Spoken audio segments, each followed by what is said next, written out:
Dear learner, in this video, I'm going to teach you how to practice English at home. I will give you some tips, some guidance, some kind of unique techniques that will truly help you to improve your English. Yes, students, now you can see the topic of the today's class is how to practice English at home. और ये common ऐसा question है जो अक्सर students हमसे पूछते हैं, sir please give us some ideas how to practice English at home. So आज मैं वही आपको बताने वाला हूं कि प्रैक्टिस अगर आपको इंग्लिश की करनी है, so the first thing that you should know is how to make sentences. Yes, आपने अक्सर देखा होगा कि जब भी हम किसी से कम्युनिकेट करते हैं वी ऑलवेज स्पीक सेंटेंसेस। इसका मतलब यह हुआ we simply have to improve our SMP sentence making process. If we are able to make any sentence from Hindi to English, if we are able to make any sentence from our native language to English, then we can communicate, we can talk with anyone in English. And today, here the same thing we are going to discuss कि आपको कैसे अपनी SMP को improve करना है, कैसे practice session की मदद से अच्छे अपने लैंग्वेज को इंप्रूव करना है। तो मैं सबसे पहला टिप जो आपको बताना चाहता हूं, जो कॉन्सेप्ट आपको क्लियर करना चाहता हूं, सबसे पहले तो कि आप है ना 10 से 15 मिनट डेली जो है सबसे पहले अपने ब्रेन को प्रिपेयर करने के लिए दीजिए।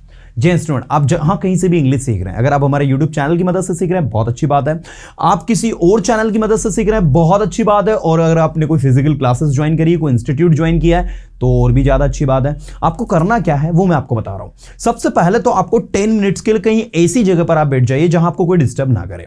आप चाहे तो अपनी आंखें बंद कर सकते हैं, और आंखें बंद करके आपको अपने आप से पूछने हैं कुछ सेंटेंसेस। जैसे आप कहेंगे मैं घर पर हूं, आई एम एट होम, मैं अपनी इंग्लिश को इंप्रूव कर रहा हूं, I am improving my English. Here we are using present continuous tense. मैं अपनी इंग्लिश को इंप्रूव कर सकता हूं, I can improve my English. आप वहां क्यों जा रहे हो, Why are you going there? अब क्वेश्चन उठता है कि Why are you going क्यों बोला हमने, क्योंकि ये continuous tense है। अब तुरंत इसमें अगला सेंटेंस जो आपको पूछना है वो प्रेजेंट सिंपल का पूछना है। आप वहां क्यों जाते हो, आपको सेम सीक्वेंस में सेंटेंस नहीं पूछना है।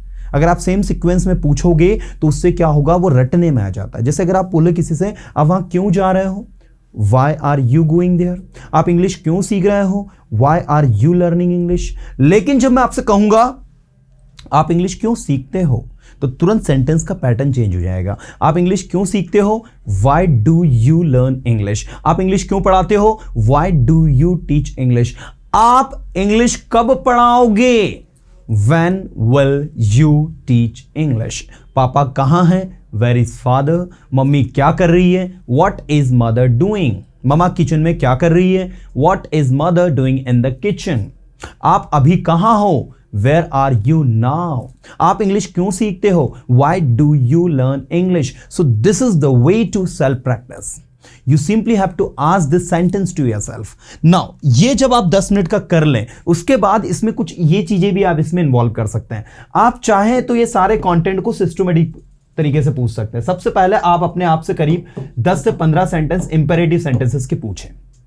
ठीक है, आपको सबसे पहले जितने भी इंपेरेटिव सेंटेंस है वो अपने आप से पूछने होंगे। आपको पूछना होगा वहां मत जाइए, डोंट गो देयर, आपको वहां नहीं जाना चाहिए, you should not go there, उसे मत छुओ, don't touch it, don't touch it, यहां आओ, कम हियर, मेरे पास आओ, कम टू मी, डॉक्टर के पास जाओ, आपकी तबीयत खराब है, go to doctor, you are fallen sick, you are sick, you are ill, you are fallen sick, आप बीमार पड़ गए हो या आप बीमार हो चुके हो, डॉक्टर के पास जाओ, गो टू डॉक्टर। झूठ कभी मत बोलो, नेवर स्पीक अ लाई, हमेशा दूसरों की मदद करो, ऑलवेज हेल्प अदर्स।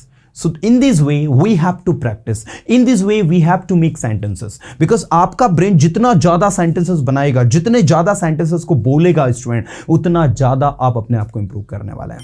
इसीलिए मैं हमेशा अपने सारे सेशंस में प्रैक्टिस को बहुत रिस्पॉन्स देता हूं। तो आप इंपेरेटिव सेंटेंस जो 4 से 5 प्रकार के होते हैं उनके करीब 10 से 15 सेंटेंसेस आप बोले। इसके बाद आप टेंसेस और मोडास और टू बी टू हैव के असर्टिव और अफर्मेटिव और नेगेटिव सेंटेंस जो कि असर्टिव कहलाते हैं उनको बोलने की कोशिश करें। मैं घर पर हूं, आई एम एट होम, मैं इंग्लिश पढ़ा रहा हूं, आई एम टीचिंग इंग्लिश, मैं आपको जानता हूं, आई नो यू, आप मुझे नहीं जानते हो, यू डोंट नो मी, आप मुझे कैसे जानते हो, हाउ डू यू नो मी, वह कौन है, हु इज ही, चूंकि ये इंटरगेटिव है, पहले आप अफर्मेटिव और नेगेटिव पर ज्यादा फोकस करें। वह 2 दिनों से स्कूल नहीं जा रहा है। He has not been going to school for 2 days। वह कुछ कर रहा है, ही इज डूइंग समथिंग, वह पढ़ा सकता है। ही कैन टीच, उसे पढ़ाना चाहिए। ही शुड टीच, उसे पढ़ाना पड़ेगा। He will have to teach. In this way we have to practice again and again. In this way we have to speak more and more sentences. जब आप ऐसे sentences बार बार बोलेंगे तो आप बहुत अच्छे से इसकी प्रैक्टिस कर लेंगे। इसके बाद नेक्स्ट आपका आता है इंटरोगेटिव सेंटेंसेस। अच्छा, इंटरोगेटिव सेंटेंस की समझ तो आप सबको बहुत अच्छे से है। पहले सेंटेंस जिनकी शुरुआत आप हेल्पिंग वर्ब से करते हो, हिंदी में इन सेंटेंसेस को हम क्या से शुरू करते हैं? जैसे मैं अगर आपसे पूछूं, क्या आप पढ़ाई करते हैं? Do you study? क्या आप इंग्लिश बोल सकते हैं? Can you speak English? क्या आप इंग्लिश बोलेंगे? Will you speak English? क्या आप वहां जा रहे हो? Are you going there? क्या रवि यहां 2 महीने से आ रहा है? Has Ravi been coming here for 2 months? क्या आप मेरे बारे में कुछ जानते हो? Do you know anything about me? So this is the way to practise, जिसमें कि आपको सेंटेंस की शुरुआत किससे करनी होती है? हेल्पिंग वर्ब से। And the second way that we have is WH word. आप पढ़ाई क्यों करते हो? Why do you study? आपने इंग्लिश क्यों बोली? Why did you speak English? आप इंग्लिश कैसे पढ़ाओगे? How will you teach English? मैं चाहता हूं कि आप इंग्लिश बोलें। I want you to speak English. क्या आप चाहते हो मैं इंग्लिश बोलूं? Do you want me to speak English? हाँ, मैं आपसे चाहता हूं कि आप इंग्लिश बोले। Yes, I want you to speak English. So this is the way to practice. You have to practice in the sequence first. And once you are well practiced, once you are able to translate any sentence from Hindi to English, then you have to speak the sentences randomly. Then you have to practice sentences randomly. Because initially अगर आप randomly practice करने वाले हो तो I guarantee आप बिल्कुल mistake करोगे, क्योंकि आपको वो ideas नहीं है ना, वो pattern आपको सही पता नहीं कि आपको कैसे करना है, क्या करना है, क्या नहीं करना है। लेकिन जब आप इस systematic pattern के साथ में उसको practice करते हो तो आप सही तरीके से उसको practice कर पाते हो। So this is actually interrogative. And then the last we have exclamatory and optative sentences. तो एक्सक्लेमेटरी सेंटेंस क्या होते हैं? एक्सक्लेमेटरी सेंटेंसेस वो होते हैं स्टूडेंट्स जिनमें आप किसी से पूछो, oh what a scene, wow what a beautiful scene this is, what you have lost your cell phone, क्या तुमने अपना सेल फोन खो दिया? So just try to speak this kind of practical sentences in your spoken.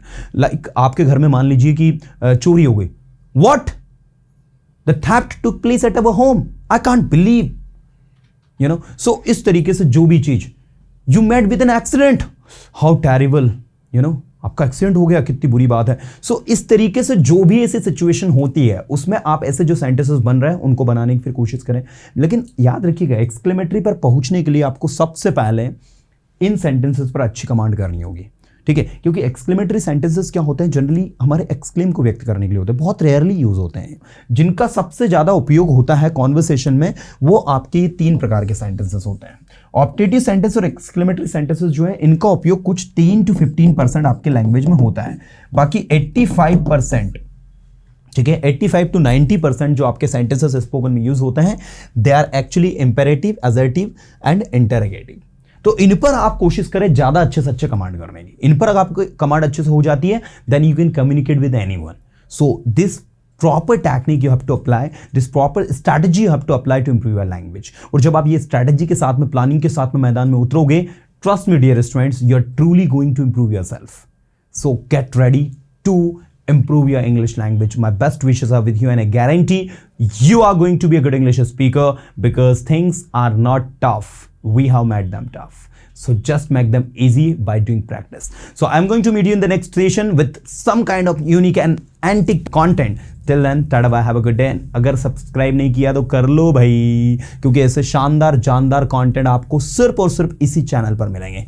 चलिए मिलता हूँ next session में। Till then, tada bye, have a good day.